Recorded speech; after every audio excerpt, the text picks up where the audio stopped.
Hi, this is Bill, and this is Propaganda. In our last episode on this YouTube channel, we discussed the making of Emerson, Lake and Palmer's second studio album, Tarkus, recorded in January and February of 1971 and released later that year. ELP released two albums in 1971, with the second of the two made soon on the heels of Tarkus, that being the live album Pictures in an Exhibition, Emerson, Lake and Palmer's rendition of Modest Mussorgsky's work. This episode discusses the trials and tribulations of getting Pictures in an Exhibition first recorded and then released to the public. It's an interesting story, to be sure. Keith Emerson had been interested in performing Pictures in an Exhibition going back to his days with his earlier band, The Nice. He had acquired sheet music for the piece and was very keen on performing the piece with his new band, Emerson, Lake and Palmer. In fact, ELP would perform Pictures at their second concert at the Isle of Wight Festival in 1970, complete with cannon fire accompanying the last piece of the suite, The Great Gates of Kiev. From there, ELP would perform the piece fairly regularly during their late 1970 tour and made an attempt to record not only audio but video of their performance of the piece at a show at the Lyceum Theatre in London on the 9th of December 1970. That recording, unfortunately, did not go very well. The sound engineering of that performance was not very good. Emerson, Lake and Palmer had originally wanted their studio engineer, Eddie Offord, to handle the location recording. He apparently was not available for that task, however. And the video of the show was rather amateurish as well. The decision was made to put this effort aside and to record the album properly at a later date. The recording of Tarkus intervened, and as I discussed in my last episode, had at least begun in a rather strange way, with Emerson and Lake not being on the same page as far as how they wanted to pursue the content of their second album. Emerson essentially won the day in pursuing the extended suite Tarkus on side one of the album, which proved to be an artistic triumph. The band's intent upon completion of Tarkus was to quickly follow up with a location recording of Pictures in an Exhibition. They had made arrangements to record Pictures at Newcastle City Hall in late March of 1971. Newcastle City Hall was chosen in particular because the hall had a fairly large and antique pipe organ that Keith Emerson wanted to play for the opening section of the suite, the first of these so-called promenade sections. The band were given permission for the location recording, and in particular, Emerson was given permission to use the pipe organ, provided he sign a disclaimer that he would not do anything to damage the organ in the course of his playing. The Nice, in particular, had been well known in their concerts for abusing their instruments on stage, with Emerson in particular taking knives and jamming them between the keys of his Hammond organ for effect. The folks at Newcastle City Hall wanted to make sure that didn't happen to their precious instrument, and Keith Emerson assured them that he would take good care of it. Greg Lake was not tremendously keen on re-recording Pictures in an Exhibition. In general, Lake tended to be somewhat skeptical of pursuing some of the more classically oriented pieces that Emerson often preferred to play, in part because the classical pieces didn't reflect, from a commercial perspective, what Lake had in mind for the band. He was concerned in particular that the classical pieces harken back to Emerson's time with the Nice and in essence framed Emerson as being the star of Emerson, Lake and Palmer. He also had some commercial considerations in mind, in that the classical pieces typically wouldn't garner the publishing royalties that original compositions on record would bring to the band. By March of 1971, though, Pictures at an Exhibition, as I said, had become fairly well established in ELP's live repertoire. And so Lake was persuaded to go ahead and to make the recording, which the band did, and did a wonderful job of. Considering that the album was made as a recording of a single show, containing both the Pictures Suite and its encore, Nut Rocker, it is a very well done piece of work. Credit must be given both to the band, to Lake for his post-production efforts, and to Eddie Offord for his location recording. Everyone was clicking on all cylinders for this one, that's for sure. While Emerson, Lake and Palmer's performance is based on the Pictures at an Exhibition suite, in fact, ELP play only 4 of the 10 movements of Mussorgsky's work. They begin, as Mussorgsky did, with the Promenade section, a piece that is written to place into the listener's mind the feeling of walking through a museum to look at the various portraits that are being portrayed by Mussorgsky's pieces of music. The initial Promenade in Emerson, Lake and Palmer's performance is played on the Newcastle pipe organ.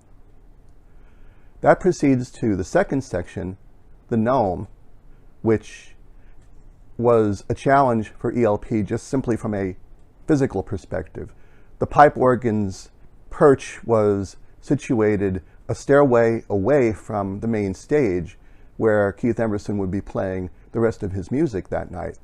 And so he needed, as soon as he completed the last chord of Promenade, to get on his horse and run downstairs and join the band on stage in order to proceed. This resulted in Carl Palmer playing a fairly extended length drum roll to begin the Gnome section. He needed to make sure that Keith Emerson was there to come in upon the end of the long drum roll. The Gnome is one of the heavier sections of Emerson, Lake and Palmer's performance, featuring Keith Emerson on both the Hammond organ and on the Moog synthesizer. The Moog is very well integrated into ELP's work on Pictures at an Exhibition, despite the fact that at this point Emerson really had not been playing the Moog for all that long. By the time they recorded Pictures at an Exhibition, they had done a couple of dozen performances of the piece. So in that regard, the music was ready to record. But at this point, Emerson was still a relative novice at the Moog, having played it for less than a year at the time of recording.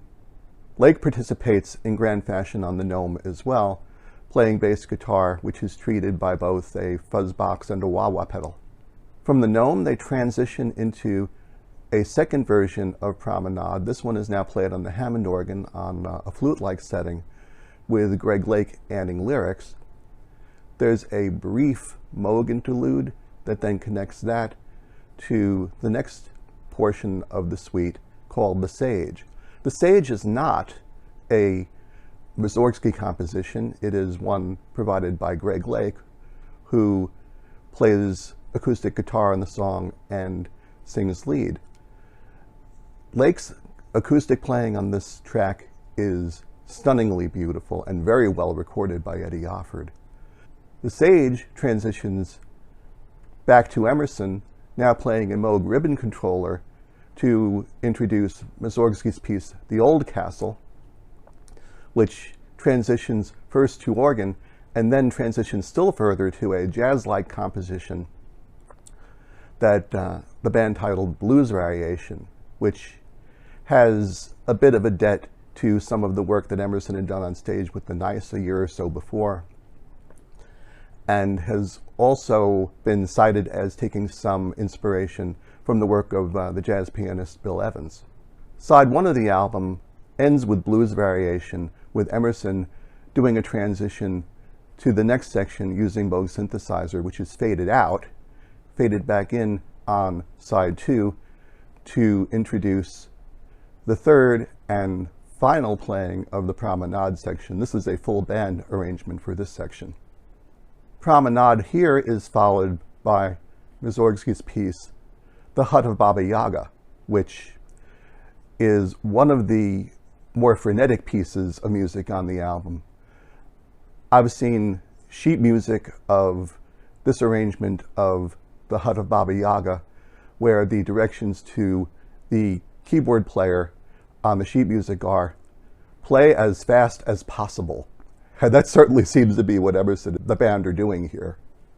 Following this rendition of The Hut of Baba Yaga, and there are two of them on the album, the band transitions to another original composition, which they call The Curse of Baba Yaga, which musically takes some influence from Mussorgsky's earlier piece of the picture suite, The Gnome, but with lyrics and with a heavy backbeat.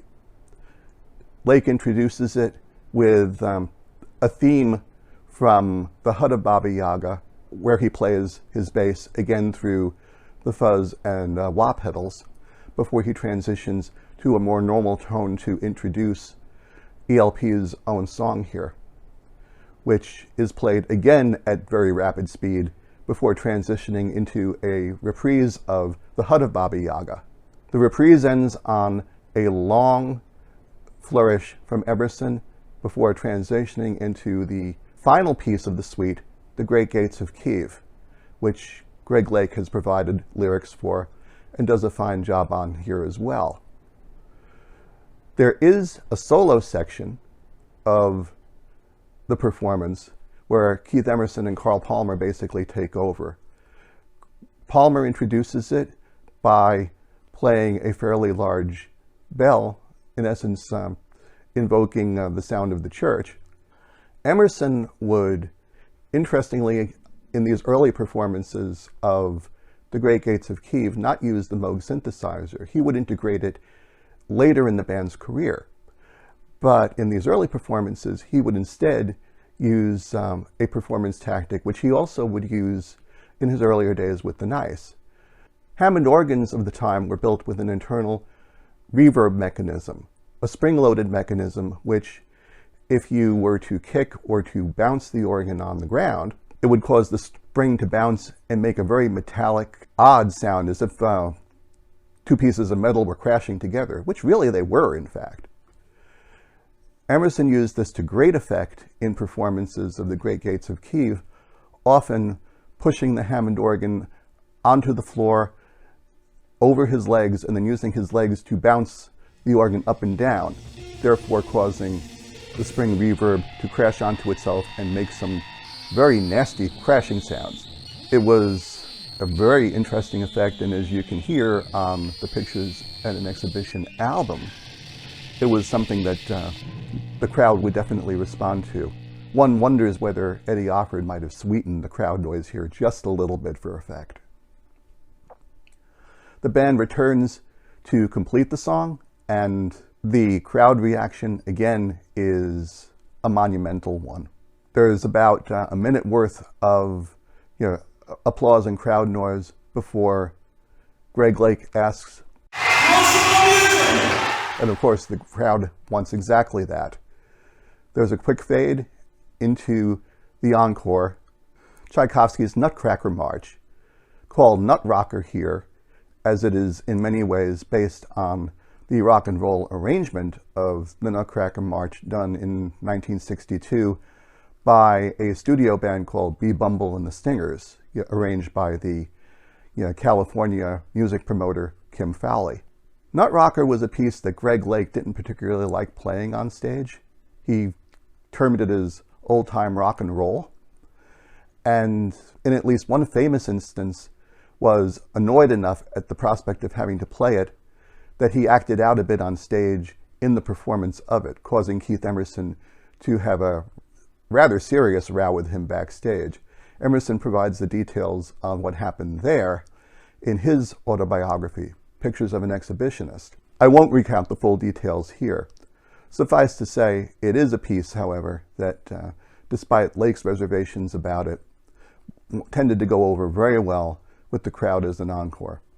And it's a piece that became associated with ELP for the rest of their careers.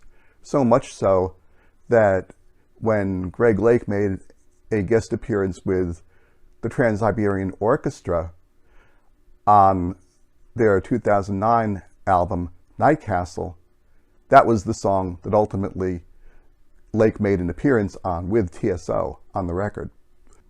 With the completion of Pictures in an Exhibition, Emerson, Lake and Palmer in April of 1971 had 2 new albums in the can, Tarkus, which they had completed in February, and Pictures in an Exhibition. The question, of course, came up what to release first. Emerson was inclined to release Pictures in an Exhibition before Tarkus, since the band had already been playing the Pictures suite for several months to English and European audiences. Lake was not so keen on this. Tarkus contained a lot of original material, and he wanted to capitalize on that. And ultimately, his opinion won the day here. Tarkus was released first in June of 1971 in the UK. Pictures was held in abeyance, and a fair amount of discussion took place on both sides of the Atlantic in order to determine how to best go forward with the release of Pictures when the time was right. Pictures of an Exhibition, being a classically influenced suite, posed an interesting conundrum as far as how it should be packaged. Should it be packaged as a rock and roll album or as a classical album? In the United States, Atlantic Records wasn't sure they wanted to release the album at all. And I think in some regards, from what I've heard over the years, Greg Lake would have been just as happy had it been shelved. At one point, the discussion in the United States was around maybe releasing it as a budget-priced classical album. Atlantic Records' sister label under the Warner Communications banner, Elektra Records, had for many years operated a subsidiary label, None Such Records, that specialized in the licensing of classical recordings from Europe and pricing them at about half the normal retail price for distribution to the educational market. This was something that didn't particularly sit well with the members of ELP, though. They would have been dealing with a severely reduced royalty on sales of such an album. And so, at least temporarily, Atlantic put the release of Pictures in an Exhibition in North America on hold. Ultimately, the decision was made to release Pictures in the UK in November of 1971, and perhaps spurred on by some of the conversations that had taken place with Atlantic that Island Records were aware of. They budget priced the album in the UK. They priced it at £1.49, and it became a fairly substantial hit there. What wasn't counted upon, however, was the phenomenon of importing the record into North America. In the United States, particularly on the East Coast, in New York and in Philadelphia, Emerson, Lake and Palmer had numerous champions on the burgeoning progressive rock radio stations of the time. In New York City in particular, one of ELP's big fans was the program director of the New York station WNEW-FM, Scott Muni. Scott Muni got his hands on a copy of Pictures in an Exhibition from Island Records and played it in full on several occasions on WNEW. And that opened the floodgates from an import perspective. The album became a very demand title as an import. Some people, in fact, have speculated that had the North American sales of Pictures in an Exhibition from Island Records been counted on the Billboard charts, that the album would have charted fairly highly and might even have gone gold without Atlantic releasing it. Obviously, when Atlantic saw how popular this title was as an import, they did release it in the United States. They released it at full price in 1972, in January. And it was an immediate hit, reaching number 10 on the Billboard charts. ELP, during the latter part of 1971, were very well received on their first tour of the United States in response to the release of Tarkus, and ultimately with the release of Pictures in an Exhibition, to where their third studio album, which would be called Trilogy, was heavily anticipated prior to its release in the summer of 1972.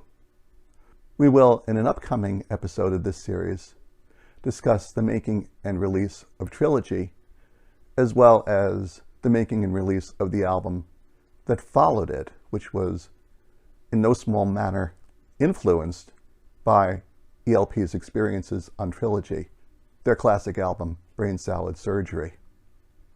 Please join us for that one, and of course, please go back and check out other episodes on this channel in general. Click like, click subscribe, and we'll see you again soon. Take good care. Bye-bye.